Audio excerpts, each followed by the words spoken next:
Vous écoutez Astro Studio. Je suis Maëva, créatrice du compte Instagram AstroTruc. Je suis aussi bélier et passionnée de musique. Dans Astro Studio, je discute avec les plus grands artistes de leur carrière et de leur musique. Thème astral à l'appui. Et aujourd'hui, je suis avec Cœur de pirate.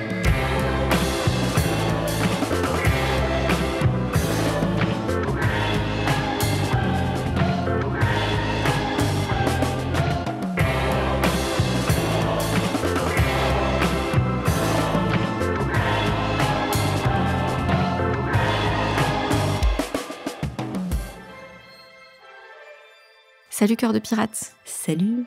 Et joyeux anniversaire. Oh, merci. On va présenter tout de suite ton portrait astral.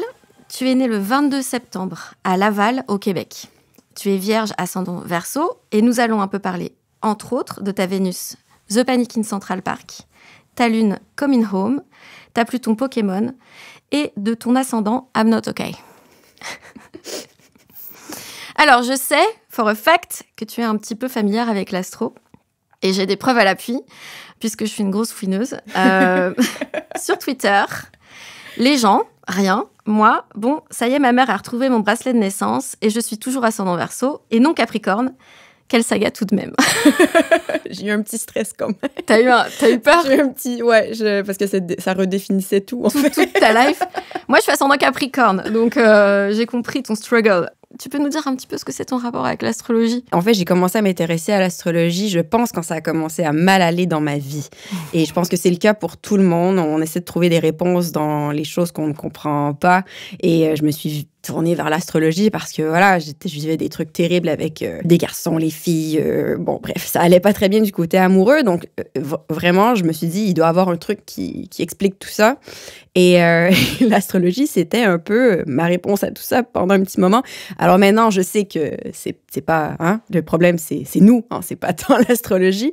Mais j'ai trouvé ça fascinant d'en apprendre plus sur justement comment, en fait, ton soleil, donc ton signe principal, finalement, est moins intéressant que tout ce qui joue autour. Donc là, tu m'amènes justement à faire l'explication du thème pour ceux qui sont un peu novices en la matière. Le thème, c'est, donc toi tu dois le savoir un petit peu, c'est le tracé symbolique du ciel au moment de ta naissance. Et c'est un cercle qui est découpé en 12 secteurs qui sont appelés des maisons. Et dans ces maisons, il y a des planètes qui sont des archétypes, en fait. Tout est symbolique. Donc, c'est pour ça, quand tu dis c'est intéressant, plus intéressant, le reste que ton signe solaire, parce que c'est une histoire, en fait. Ça raconte une histoire. Et ces planètes, elles racontent des choses psychologiques, métaphysiques, ou très triviales. Ça dépend ce qu'on a envie de raconter. Et elles sont placées dans des signes. Et les signes, c'est vrai que nous, on trouve ça très important, mais c'est juste une couleur. Ça donne juste une couleur aux planètes, les signes. Le dernier truc, c'est les segments qui partent un petit peu dans tous les sens. Et ça symbolise, de manière purement, encore une fois, symbolique, la façon dont les planètes vont se répondre les unes aux autres, quoi. Donc, Vierge ascendant Verseau, c'est un peu comme si une Beyoncé, la stacanoviste du travail, un peu introvertie quand même, au final, habitait le corps de ton pote nerd qui ne sait pas bien repérer les émotions des autres. Un peu comme si Liz Lemon de la série 30 Rock parlait dans la tête d'Abed Nadir de la série Community. Est-ce que tu peux nous parler un petit peu vite fait de ces deux persos? Oh mon Dieu, t'as vraiment été... t'as fait des bonnes recherches quand même, parce que moi, c'est mes deux séries préférées. Bon, en fait, Abed, dans Community, pour les gens qui ont regardé, c'est un personnage qui est un peu... bon, je veux pas... Il est un peu à l'extérieur de tout. Il a beaucoup du mal à se rapprocher des émotions des gens, mais il est très observateur. Donc, j'ai toujours trouvé que c'est un personnage super intéressant parce qu'il avait un autre genre de outlook sur la situation. Et c'est pour ça qu'il veut devenir réalisateur de films. C'est vraiment un personnage exceptionnel qui est super bien interprété. Et puis, Liz Lemon, qui est un peu la control freak, maman de tout le monde, qui est dans ce rôle de productrice de talk show américain et qui doit gérer tout le monde. En fait, c'est vrai que ça me représente bien parce que... On va en parler. Oui.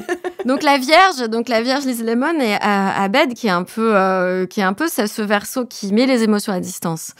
C'est comment d'être aussi exposé, parce que du coup, j'ai regardé beaucoup d'interviews, t'en fais énormément. C'est comment d'être aussi exposé aux interactions humaines quand on veut juste être chez soi et jouer à la Switch? En fait, ça a été quand même assez compliqué parce que ma carrière a débuté, j'avais 18 ans. Donc, et à l'époque, on se rappelle, en 2008, c'était le début des réseaux sociaux.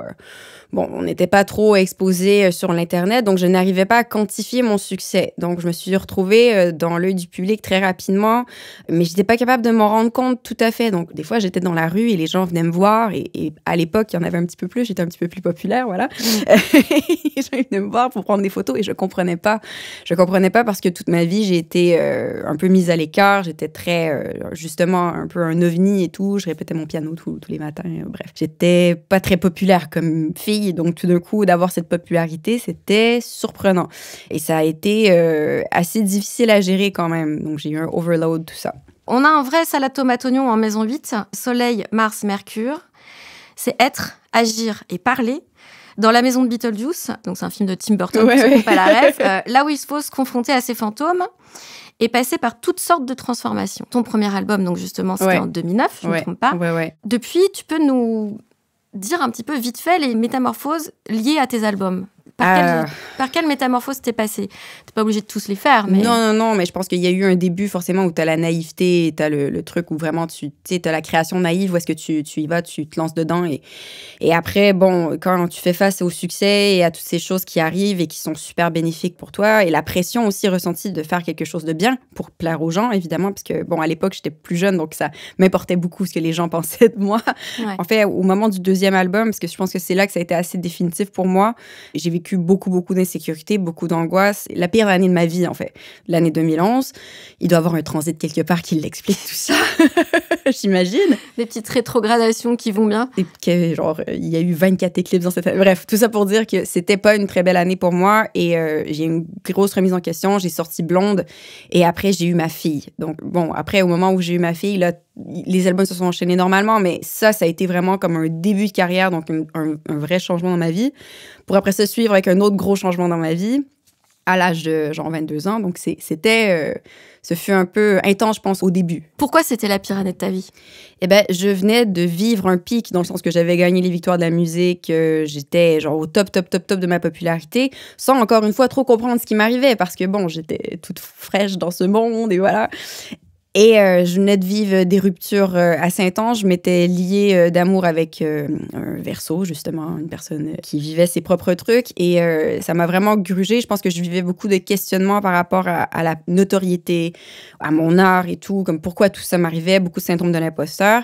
Et j'ai sombré dans une genre de grosse dépression après ce cycle de premier album. Parce que bon, tu vis des trucs incroyable. Et après, la pression d'offrir quelque chose encore plus incroyable est tellement forte que, bon, je savais pas comment j'allais y arriver. C'est assez surhumain pour quelqu'un qui est si jeune, en fait, au final. Ouais, je pense que les gens... en fait, j'oublie maintenant à l'époque, mais T'étais petite, en fait. Bébé, ouais. Voilà. Oui, mais parce qu'aujourd'hui, on le sait, les enfants. Le soleil en vierge, qui veut s'exprimer, mais qui veut pas non plus parler trop fort. Il pousse Mars, la grande gueule, un peu comme ça. Allez, vas-y, passe devant. Vers Mercure, qui est la poète de toutes les planètes, bavarde. Qu'est-ce qui te permet le plus de t'exprimer? Le piano? Donc dans le geste, dans le corps, quand même, parce que c'est quand même physique, c'est très physique. Ou la parole? Ben, en fait, je pense que c'est un tout parce que, voilà, de pouvoir écrire des chansons, je pense que c'est ma façon, on va dire, de pouvoir gérer mes émotions, raconter ce que j'ai à dire, faire ma propre thérapie d'une certaine façon. C'est pas recommandé, hein, mais moi, ça m'aide un petit peu. Donc, je pense que l'un ne va pas sans l'autre. Donc, le physique avec justement, le cérébral, la parole, c'est vraiment... c'est intriqué. C'est intriqué, voilà. D'accord. Mars, tu sais, c'est l'instinct. Ouais. C'est quoi la part d'instinct qui pousse Mercure là, à écrire, à dire des choses? Quand il m'arrive un truc, en fait. Ça peut arriver n'importe quand. S'il m'arrive quelque chose et que j'ai besoin de tergiverser vers justement l'écriture, je le fais. C'est assez... moi, c'est un peu comme l'écriture automatique, en fait. Je suis pas en train de Je reviens après faire des corrections, mais le premier jet, il vient comme ça. Donc, après, c'est pas parfait, hein, mais c'est important pour moi de le vivre comme ça vient. C'est un peu contre nature de comment je suis habituellement, parce que dans ma vie, en général, il faut que tout soit planifié. Si le plan, il change, je suis pas contente, tu vois. Mais au niveau de l'écriture, ça, c'est autre chose. C'est ta spontanéité, en fait. Voilà.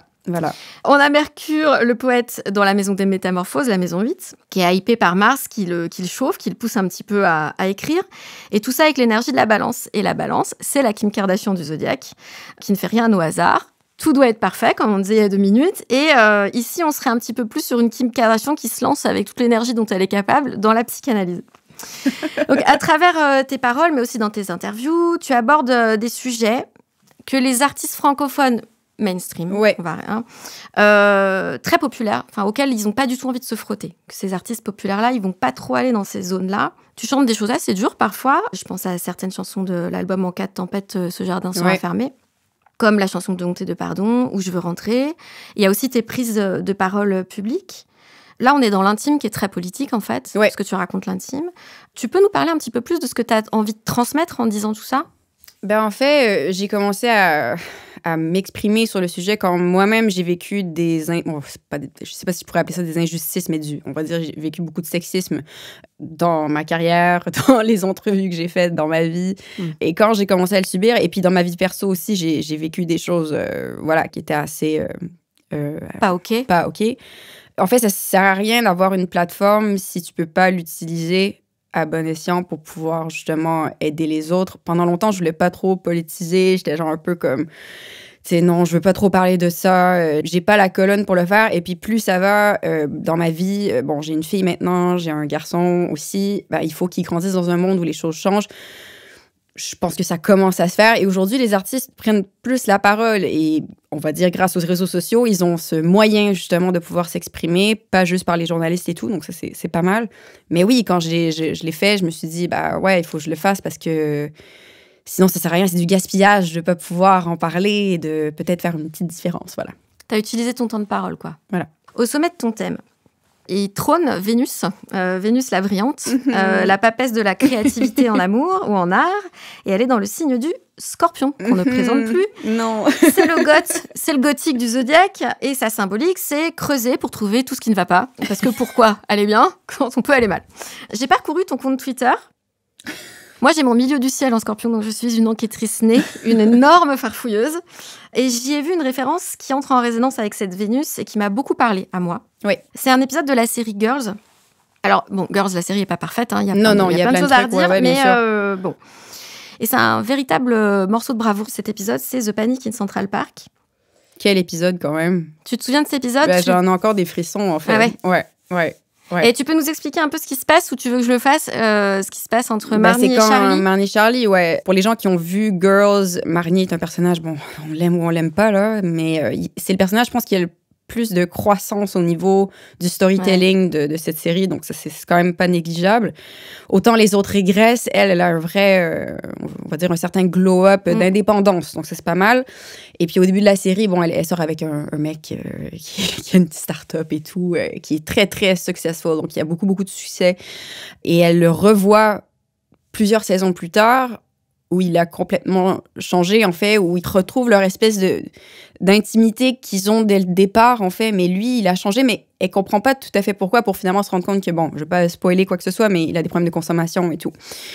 Leur rencontre, en fait, c'est tellement palpable, en fait, ce sentiment d'amour, de nostalgie, mais de genre, on se connaît, donc c'est hyper beau. Et c'est vraiment très, très bien écrit, cet épisode. J'étais vraiment... Pour moi, c'est la narration un peu de la désillusion, la projection qu'on a sur l'autre et le deuil. Et le deuil de la relation. Le deuil de la relation, oui. Tu parles beaucoup des relations dans tes chansons. Justement, avec cette Vénus-là qui creuse, comment tu transcendes le sujet du rapport amoureux? Parce que tu l'élargis à la vie en général, parce que c'est pas que le rapport amoureux, au final, ce que tu racontes. Non, en fait, ça se découle partout, en fait. Puis, ça dépend des albums. Il y a eu des albums où j'avais une perception vraiment où je reconnaissais des choses que je faisais dans mes relations qui découlaient de sexisme intégré. Genre, tu sais, des choses que vraiment, j'étais... Tu sais, tu désapprends les choses que tu as apprises, surtout en amour et en relation, c'est là que ça se fait le plus. Et moi, Vénus en Scorpion, c'est peut-être le truc où je me retrouve le plus, parce qu'il y a ce côté intense. Je l'ai un petit peu moins en vieillissant, mais toute ma vingtaine, c'était très, très présent. Et j'étais... quand j'aimais, c'était plus que tout, et c'était déchirant, et ça faisait mal, il fallait que ça fasse mal. Il fallait passer par le deuil, des deuils successifs, en fait. Exactement, pour finalement se rendre compte que t'as pas besoin de ça, en fait. Mais pendant longtemps, j'y ai cru, voilà. Et t'y crois plus? J'ai une autre perception, on va dire, de l'amour aujourd'hui. J'ai trouvé mon conjoint est une personne qui c'est très sain, en fait. Et pendant longtemps, j'ai cru que j'étais impossible à aimer. Parce que justement, je recherchais ce truc un peu déchirant et tout. Cette Vénus qui panique un petit peu, elle donne la main à Pluton. Alors toi, t'as un vrai combo. Hein. Ah ouais? Je savais même pas. Pluton-Vénus, Pluton, c'est la métamorphose. C'est vraiment la planète, la papesse de la métamorphose. Et donc, c'est un peu la salamèche du thème, parce que on est dans « je brûle, je renais ». Hein, c'est vraiment ça, mais vraiment, Pluton. Du coup, j'en arrive à la question fondamentale, parce que c'est quoi ton Pokémon préféré, en fait? Ah ben oui, forcément. Parce que t'as une Pluton Pokémon, il faut que tu nous dises lequel c'est. Ah oui, lequel c'est? Ben, moi, j'aime bien Noctali, c'est mon... Et tu sais quoi? C'est drôle que tu parles de métamorphose et d'évolution et tout, parce que moi, mon Pokémon fétiche, à chaque fois que j'ai un nouvel jeu, je me prends un Evoli. Et des fois, j'ai des équipes que d'Evoli, que j'évolue dans plein d'Evoli différents. Pour les gens qui sont pas au courant, Evoli, c'est un petit Pokémon qui peut prendre tous les types. Et c'est génial. Donc, j'ai beaucoup de plaisir à faire ça. Donc, oui, je pense que soit Noctali ou Sylvali, c'est comme dans mes deux préf. Voilà. Dans tes deux préf, Ouais. on n'oublie pas qu'on est cette génération, t'es vraiment en plein dedans. Toi, ta Tout à génération, fait. c'est C'est très Pokémon. full Pokémon. Le couple Vénus-Pluton, il vit dans la maison 9. Et la maison 9, c'est un peu l'université à l'américaine. Tu quittes tes parents pour apprendre plein de trucs au niveau des études, mais aussi au niveau de la vie. Hein, Ah d'accord, voilà. ok. Et donc, c'est un couple qui voyage un petit peu. C'est quoi l'importance des lieux dans ta créativité et dans l'amour? C'est tout, ouais, c'est tout, carrément. C'est fou que tu le mentionnes parce que à chaque fois que j'ai un lieu, je l'associe à un événement ou à une mémoire ou quelque chose qui a été marquant dans ma vie. Et ça a inspiré des chansons, évidemment. Et puis en amour aussi, j'ai eu beaucoup de petits copains français. J'en ai un qui est devenu un des papas de ma fille. Donc, dans mes voyages, finalement, je suis tombée en amour. Et puis, ce qu'on dit au Québec, on tombe en amour. C'est beau, d'ailleurs. C'est cool. Et donc, j'ai appris beaucoup. J'ai appris de cette façon-là, en fait, à apprécier d'autres cultures, d'autres moments et tout. Parce que finalement, la France, tu la connaissais pas tellement quand tu... Mon premier voyage, c'était pour justement rencontrer des labels à 18 ans. Donc, t'imagines le truc, genre, j'arrive à 18, premier vol de ma vie, et puis je rentre chez Universal, genre, salut, c'est moi. Vénus, c'est le chant aussi. T'as perdu ta voix à un moment donné. Oui. Je sais pas si on peut en parler. Oui. Et c'est après l'album, si je me trompe pas, En cas de tempête, ce jardin sera fermé. En fait, c'est arrivé pendant la pandémie. D'accord.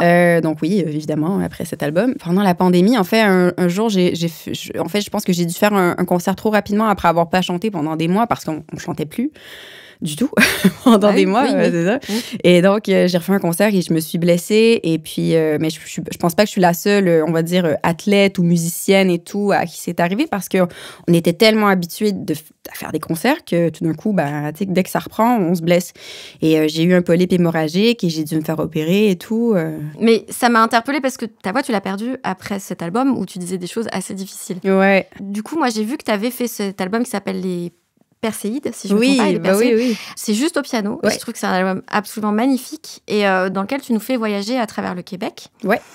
Tu peux nous raconter un petit peu ce voyage justement sans ta voix, ce voyage intérieur, quoi? Ouais, parce que en fait, après l'opération, je devais être en silence total parce que t'as pas le droit de parler, parce qu'il faut que tu guérisses, forcément. Et ça, c'est très aliénant, surtout quand t'as une fille et tout. Bref, c'était l'enfer. Et je me suis un peu reclus dans un studio. J'ai fait, comment est-ce que je peux, genre, évacuer ce que je vis en ce moment sans trop déprimer? Et donc, je me suis mise à jouer du piano et à imaginer, justement, j'entendais le piano, je me couchais le soir, j'entendais le piano, j'allais le poser. C'était vraiment ça. Et j'étais dans un lieu où, genre, je pouvais le faire et j'enregistrais tout toute seule. Donc, ça a été assez cool comme expérience. Et puis, j'ai offert ça aux gens un peu par surprise. Complètement. Ouais, et les gens étaient contents. Ils étaient comme, c'est bien. Il est vraiment sublime, cool. Cet album. Oh, merci. On va aborder ton MC, ton milieu du ciel en Sagittaire. Le milieu du ciel, c'est le drive. C'est l'envie d'imprimer sa marque dans le monde. Ah ouais. Ici, on a MC CEO, parce que tu as pris les rênes de ton ancien label, que tu as rebaptisé Bravo Musique. Oui. Est-ce que tu peux nous parler un peu de ça? En 2020, il y a eu une autre vague d'accusations, un peu comme MeToo, dans le milieu culturel du Québec. Et mon label, Dare to Care, avait été touché à ce moment-là. Il y avait eu quelques scandales, bref. Et le patron du label a été forcé de vendre. Et moi, je me suis retrouvée dans une situation où j'étais un peu genre, mais attends, s'il le vend à quelqu'un d'autre, genre une corporation plus un major et tout, ben en fait, qu'est-ce qui se passe avec nos contrats? Les artistes, on est un peu dans voilà, je veux pas dire dans la merde, mais un petit peu. Un peu. Et je me suis positionnée pour pouvoir le racheter. Il aurait pu me dire non, hein, mais il m'a laissé l'acheter et tout. Et j'étais très contente. Du coup, on n'a rien changé à part le nom, évidemment. Mais les artistes sont restés, les contrats sont restés, les employés sont restés. Et donc voilà, j'ai pu garder une structure en place parce qu'il y avait quand même 25 employés et tout. C'est énorme. Ouais. Donc ton MC CEO, il est en Sagittaire. Et le Sagittaire, c'est un peu ton ta pote qui a plein de théories qui paraissent tenir la route, alors qu'en fait, non, pas du tout. Qui t'entraîne avec lui ou elle dans des aventures plus ou moins foireuses. C'est quoi la part d'inconscience quand on prend des responsabilités, CEO, faire des enfants, monter sur scène avec tout un staff, des gens à déplacer, des gens à rémunérer? C'est fou, hein? Puis après, il ne faut pas trop que j'y pense parce que sinon, je tombe en anxiété totale. Mais je suis contente de pouvoir, en fait... c'est une énorme responsabilité, mais en même temps, ça me permet de... Bon, les gens peuvent travailler un peu grâce à tout ça. Et puis, ça me... Je sais pas, je trouve ça beau d'avoir une part d'inconscience dans des choix assez forts, on va dire. Que ça soit genre de partir en tournée alors que, voilà, je suis genre 8 mois postpartum et puis je suis un peu comme ça. Et puis, de racheter la boîte et tout, ça, c'est inconscient, mais bon, il fallait le faire. Tu vois, je suis contente. Il faut des gens comme toi. Il faut des gens comme ça. Il faut que vous existiez parce que sinon, non, je sais pas ce qu'on fait. C'est un truc qui revient beaucoup dans tes clips, dans tes interactions ou sur les réseaux, le second degré. Oui. Dans quelle mesure, parce que le Sagittaire, il est un peu goofy, dans quelle mesure ça surprend les gens, cet aspect de ta personnalité? Toujours. Et les gens, ils sont tout le temps comme, mais t'es censée être triste et tout. On est venu à ton concert, on a rigolé. Et moi, je suis genre, mais tu sais, je peux pas être triste tout le temps, en fait. Je le fais dans les chansons. Et puis, d'en rire aussi, ça permet aussi de dédramatiser et de passer à autre chose, je pense. Mais t'as une vraie fibre de la rigolade, en fait. Un peu. On va pas se mentir. Hein. Un petit peu. Parce que, en fait, le Sagittaire, c'est monsieur ou madame n'importe quoi. Ouais, j'en connais. Oui, j'en ai. Je savais même pas, j'avais du Sagittaire dans ma... Il y a toujours un peu de tout.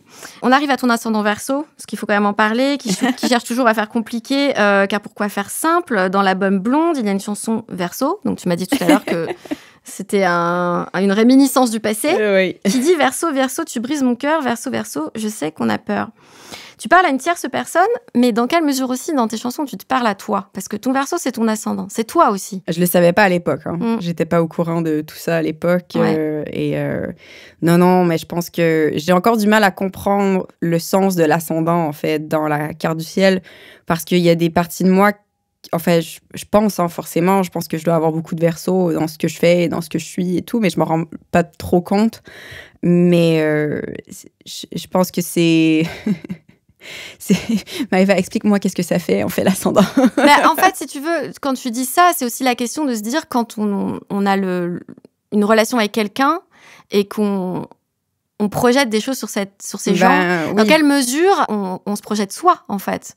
Je pense qu'on recherche toujours le miroir de ce qu'on est. Ouais. Je pense qu'on... et ça, à un moment donné, il faut que tu désapprends aussi. Mais on s'attend toujours à ce que l'autre personne soit tout, toi en mieux, etc., alors que c'est pas le cas. L'autre personne en face de toi, elle est sa propre personne et tout. Mais il faut l'accepter.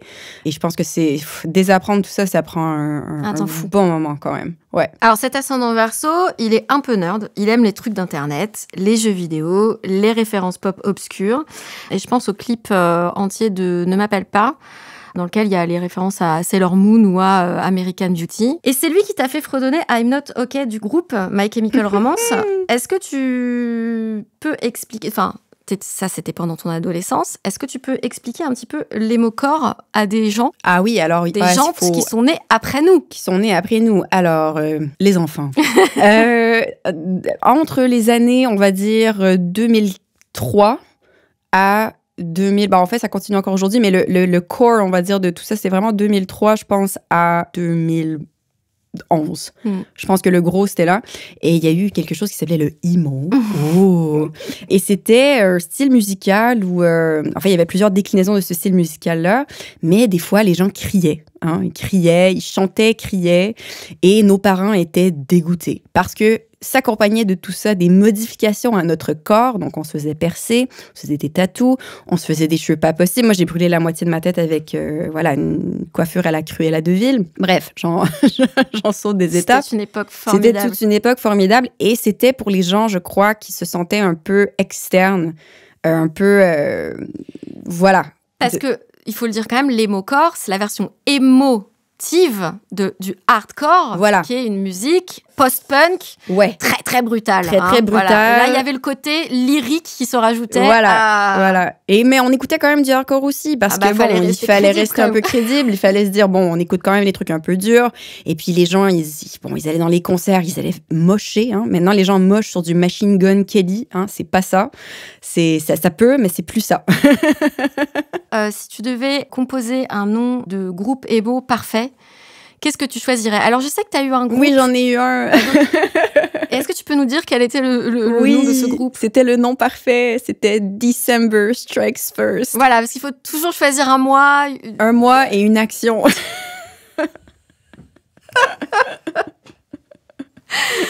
From autumn to ashes. Genre, tu sais, c'était toujours des trucs comme ça. Genre, en tout cas, bref, C'était une super époque. Incroyable. L'époque MySpace, pour ceux qui l'ont pas connu, hein, qui était le premier réseau social. T'étais sur MySpace? Moi, j'étais sur MySpace et c'est comme ça que Cœur de Pirate a commencé, sur MySpace. Je suis très fière de ça. T'as composé la musique d'un jeu qui s'appelle Child of Light. Ouais. On reste toujours sur ce côté jeu vidéo et un peu nerd. Tu as des compositeurs ou de musique de films ou de jeux vidéo préférés?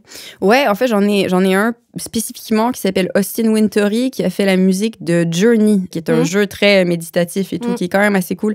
Et il faisait la musique en vrai, en in real time, en jouant au jeu. Bref, c'est magnifique. Donc, tu peux regarder des fois, juste pour relaxer, tu peux regarder sur YouTube des vidéos de gens qui jouent à Journey et c'est hyper relaxant. Voilà. Comment t'as trouvé l'inspiration, justement, toi? Pour Child of Light, en fait, je venais d'avoir remis, donc j'étais vraiment... j'avais que ça à faire. Et puis, je pense que j'étais plein dans Game of Thrones aussi. Donc, j'écoutais pas mal la musique de Ramin Djawadi, qui a fait Game of Thrones. Et j'étais genre, OK, il faut que je sois dans un truc un peu médiéval, fantastique. Je me suis inspirée de ce que je connaissais, finalement, tu sais, de ce que j'ai écouté dans ma vie, comme musique de film, Hans Zimmer, tout ça. Donc, c'est venu un peu tout seul, avec les images. Et ça reste du Cœur de Pirate aussi. Quand on l'écoute, ça ressemble un peu à du Cœur de Pirate, donc c'est quand même un beau mélange. C'est cohérent. Ouais. On passe au meilleur pour la fin. Ta lune qui est collée à Jupiter. La lune, c'est nous, quand on est tout seul, qu'on mange des céréales sans lait en jogging, pourri. Les émotions. Sans personne pour nous regarder. Ouais. Ce sont les émotions, c'est ça. mais les émotions qu'on exprime dans l'intime. Ah. C'est aussi le petit enfant qu'on a été. Oh. Et Jupiter, c'est ton daron, ta daronne, qui te dit fais ce que je dis, fais pas ce que je fais. Chez toi, ils sont au chaud en Cancer, donc on a un sacré combo. Parce que le Cancer, c'est le parent accro au cocktail et au sarcasme et aux soucis. Et la vengeance, c'est un peu ce personnage-là dans le Zodiac. Alors, la vengeance, mais avec les enfants, il y a toujours un peu de vengeance. On a toujours cette fibre-là, quand même. Donc, on a un beau concentré de tous les paradoxes de la parentalité dans cette maison. Élever ses enfants, c'est se confronter à l'enfant qu'on a été et à ce qu'on devient. Et ça t'a pris quoi de connaître Romy? Alors, elle est Virgo, Romy. Attends, mais Romy, c'est le pire combo, en fait. Ouais. Elle est Vierge, ascendant Cancer, Lune en Bélier. C'est explosif, tu vois? C'est genre, quand je l'ai appris, j'ai fait « Ah ouais, ça me fait mal, en fait. » Et est-ce qu'elle remplit toutes ces cases? Absolument. Absolument. Elle les remplit toutes à la perfection. C'est l'enfer. Mais elle est géniale, hein. C'est vraiment, elle a un caractère de fou, mais... Tu donnes des bribes d'échanges avec Romy sur Internet. Ouais. Alors, exemple, moi à ma fille, « Ok, Romy, c'est ton petit-déj. Si t'as encore faim, essaie d'attendre un peu que ton cerveau comprenne que tu as mangé, tu sais. » Romy, « Ok. » 35 secondes plus tard, Romy, ok, j'ai attendu. Alors, elle a pas du taureau dans son chart. Sûrement, mais après là, elle était plus petite en fait, donc c'est genre, tu sais, c'est un peu toddler et tout. Mais elle avait tellement de réparties, tellement jeune dans sa vie que bon, on a beaucoup encouragé ça. Et aujourd'hui, c'est un problème. C'est un problème, voilà. Je connais très bien ce problème. C'est un problème. On veut rétro-pédaler, mais ce n'est plus possible. Ce n'est plus possible, voilà. Je suis une farfouille, je suis désolée. Hein. Ah, c'est bon, il y a pas de problème. J'ai trouvé une playlist Romy sur ton Spotify. Oui. Et j'ai tellement rigolé parce que j'ai pensé aux obsessions musicales de ma fille. Elle a 12 ans. Oui. Et ma fille, elle connaissait l'album de Maître Gims, Mon cœur avait raison. Et avec mon mec, on le chantait dans la voiture, tu sais, parce que genre, en fait, on le connaissait par cœur. Du coup, quand est-ce que tu reprends Chocolat de l'artiste ? Oh mon Dieu, je sais pas, je devrais peut-être. Mais je pense que là, elle est rendue dans un autre truc, là, parce que bon, encore une fois, tu sais, elle a commencé à regarder Stranger Things, et donc là, elle écoute genre Kate Bush et tout. Genre, je suis quand même contente, mais c'est fou comment les enfants, ils sont assez influencés par, bon, ce qu'ils regardent, et puis ce qu'ils écoutent, leurs amis, ce qu'ils écoutent aussi. Donc là, elle est dans un autre truc complètement. Mais ça va très vite. Ça va très vite, et il y a des phases un peu... pas pénible, mais un peu genre de répétition. Donc oui, évidemment, l'album de Maître Gims, je l'ai bien Tu le connais écouté. bien. Ouais. Voilà. Cette lune sensible, c'est la chanson I'm Coming Home de City and Colour. Alors moi, je connaissais pas du tout ce groupe. J'ai entendu en interview que c'est un groupe que tu adores. Cette lune, elle vient en maison 5. La maison 5, c'est la maison mère, celle vers laquelle on vient toujours pour créer. Et fonder des choses. Vers quels artistes, quelle musique t'es sûre de revenir toujours, quoi qu'il arrive ? On va dire peut-être Leonard Cohen, quand même, parce que c'est un classique. Et puis, des fois, après, c'est pas à écouter tout le temps, là, parce que c'est intense. Faire une petite dépression. C'est ça. Mais c'est un classique. Et puis, Patrick Watson aussi, beaucoup. Je l'ai beaucoup écouté. Je sais pas si on connaît bien en France, mais... Je connais pas du tout. C'est très bon. C'est très beau. C'est un artiste de Montréal que j'aime beaucoup, qui m'a beaucoup inspirée. Donc, Lee Kelly aussi. Lee Kelly, ouais. Ça, c'est mes trois... Ça, c'était trois fondamentaux. Ouais. Merci, Cœur de Pirate, d'avoir été avec nous. Eh ben, merci à toi. C'était super. Merci. Merci, Cœur de Pirate. C'était Astro Studio. Et dans le prochain épisode, je serai avec Crystal Moret. Extrait. Le Sagittaire, c'est le feu, genre, c'est genre... Ouais, okay. Exactement. Moi, connais. Sagittaire, je le dis toujours, quoi. Genre, je suis Sagittaire. Genre, pour moi, c'est un peu un... C'est un truc que je porte, genre, c'est un truc que je porte bien, quoi. Ouais. Donc, j'ai capté que c'était un peu un truc genre feu. C'est un signe de feu, le Sagittaire. Ouais, un signe de feu. Donc déjà, t'es en affinité avec la symbolique de ton signe. Pour l'écouter avant tout le monde, abonnez-vous à la chaîne Nouvelles Écoutes sur l'application Apple Podcast. Pour seulement 2,99 € par mois, vous profitez de chaque épisode en avant-première et sans publicité. Pour les autres, rendez-vous dans une semaine pour écouter cet épisode. Salut et bisous!